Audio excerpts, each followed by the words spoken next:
nakita nyo rin po actual yung machine na pinopromote natin sa Facebook.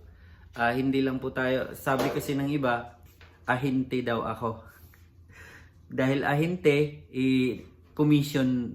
nagko-commission ako kaya gusto nila mag-direct sila sa company.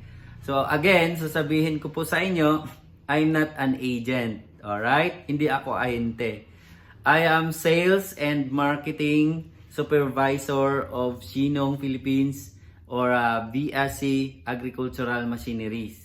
So, legit po.